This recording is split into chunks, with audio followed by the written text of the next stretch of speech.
खरा अनुभव नक्की ऐका. कशी शांती आली बाळूमामांच्या खऱ्या चमत्कारामुळे. जय बाळूमामा. बोला बाळूमामांच्या नावानं चांगलं भलं. कथा पूर्ण ऐका.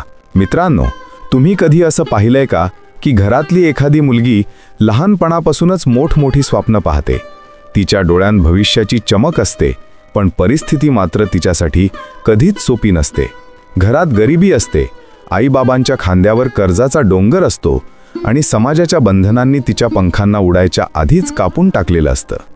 ही मुलगी रोज शाळेच्या खिडकीतून आकाशाकडे बघत असते. तिला डॉक्टर व्हायचं असतं, शिक्षक व्हायचं असतं, कधी लेखक बनून जगाला आपली गोष्ट सांगायची असते. पण मित्रांनो, तिच्या स्वप्नांच्या वाटेला संकट इतकी येतात की ती प्रत्येक रात्री स्वतःला विचारते, हे जगणं खरंच माझ्यासाठी आहे का? मला खरंच उजेड मिळणार आहे का? घरात वाद असतात, आजारपण असतं, कधी लोकांच्या टीका तिच्या मनाला जखमा करतात. कुणी म्हणतं, मुलींनी इतकं मोठं स्वप्न पाहायचं नसतं, तर कुणी हसतं, तुझ्याकडून काही होणार नाही. हळूहळू तिचं मन खचतं, तिला सगळीकडे अंधारच अंधार दिसायला लागतो. पण मित्रांनो, इथेच खरी कथा सुरू होते. कारण या अंधाराच्या गर्तेत तिच्या आयुष्यात एक नाव येतं, बाळूमामा. एका दिवशी ती खूप निराश होऊन गावच्या मंदिरात जाते. डोळ्यांत अश्रू, मनात प्रश्नांची गर्दी आणि आत्म्यात एक तुटलेपणाची भावना. ती मामासमोर बसते आणि मनातल्या सगळ्या वेदना वाहून देते. मामा, मला काही कळत नाही. मी आता पुढे काय करू? माझं जगणं इतकं कठीण का आहे? कृपा करा, मला मार्ग दाखवा. आणि तेव्हा मित्रांनो, काहीतरी वेगळंच घडतं. त्या शांत मंदिरात अचानक एक अदृश्य समाधानाची लहर तिच्या मनात पसरते. जणू मामा स्वतः तिच्या कानात कुजबुजतात, मुली, अडथळे आले म्हणून हार मानू नकोस. तुझ्या स्वप्नांवर विश्वास ठेव. तुझ्या आयुष्यात चत, मी तुझ्यासोबत आहे. तुला तुझी स्वप्न पूर्ण करायला मी ताकद देणार. गावाच्या कडेला एक लहानसं घर. तिथं राहायची वैष्णवी, एक निरागस, हुशार आणि स्वप्नाळू मुलगी. तिचं बालपण आनंदात गेलं होतं. शाळेत ती नेहमी पहिली यायची. शिक्षक तिचं कौतुक करायचे. गावातल्या लोकांना वाटायचं की ही मुलगी नक्कीच मोठं काहीतरी करणार.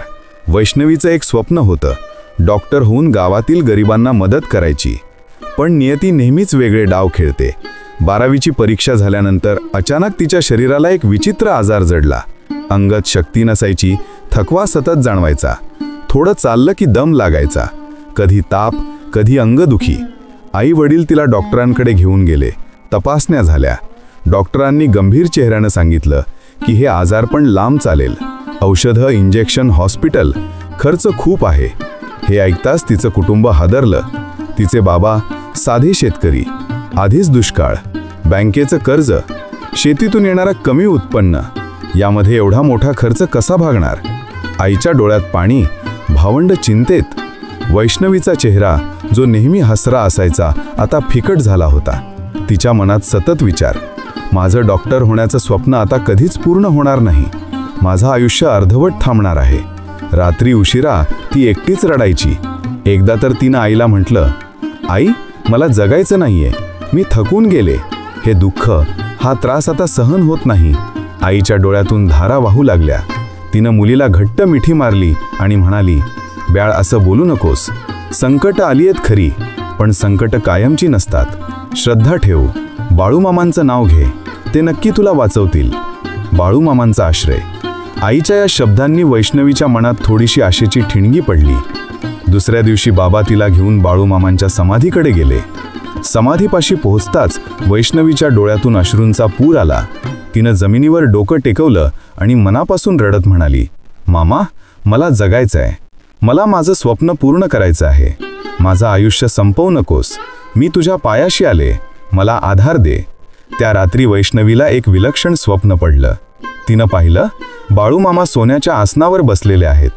त्यांच्या चेहऱ्यावर तेज आहे. त्यांनी तिच्याकडे पाहिलं, हसले आणि हात तिच्या डोक्यावर ठेवला. त्यांनी शांत आवाजात सांगितलं, लेकी, घाबरू नकोस. श्रद्धा ठेव. माझं नाव घेत जा. ही फक्त परीक्षा आहे. उद्यापासून तुझं आयुष्य बदलायला सुरुवात होईल. ती सकाळी उठली तेव्हा तिचं मन वेगळंच वाटत होतं. जणू कुणीतरी तिच्यात नवं बळ उतलं होतं. त्या दिवसानंतर वैष्णवी रोज सकाळी संध्याकाळी बाळूमामांचं नामस्मरण करू लागली. आजार वाढायचा, पण तिच्या ओठांवर एकच शब्द असायचा, बाळूमामा, बाळूमामा. काही आठवडे गेले. हळूहळू तिच्या शरीरात सुधारणा दिसू लागली. पूर्वी जिना चढताना दम लागायचा, आता ती सहज वर जात होती. डॉक्टरांनी पुन्हा तपासलं आणि आश्चर्यचकित झाले. ही सुधारणा औषधांनी नाही, हे तर एखाद्या अदृश्य शक्तीचं काम आहे. आईबाबांच्या डोळ्यातून आनंदाश्रू वाहू लागले. घरातला अंधार जणू हळूहळू दूर होत होता. पण चमत्कार इथेच थांबला नाही. गावात दुष्काळ असताना त्यांच्या शेतात अचानक पाऊस आला. हिरवीगार पिकं उभी राहिली. कर्जाचं ओझं हलकं झालं. घरातल्या चिंतेच्या जागी आता शांतता पसरू लागली. वैष्णवी आता पुन्हा अभ्यास करायला लागली. तिचं स्वप्न पुन्हा फुलायला लागलं. गावातले लोक तिच्याकडे पाहून म्हणू लागले, ही मुलगी बाळूमामांच्या कृपेची साक्ष आहे. काही वर्षांत वैष्णवी पूर्ण बरी झाली. तिने डॉक्टर होण्याचं स्वप्न पूर्ण केलं. पण तिचं डॉक्टरपण फक्त नोकरीसाठी नव्हतं. ती गावातल्या गरीब लोकांना मोफत उपचार करू लागली.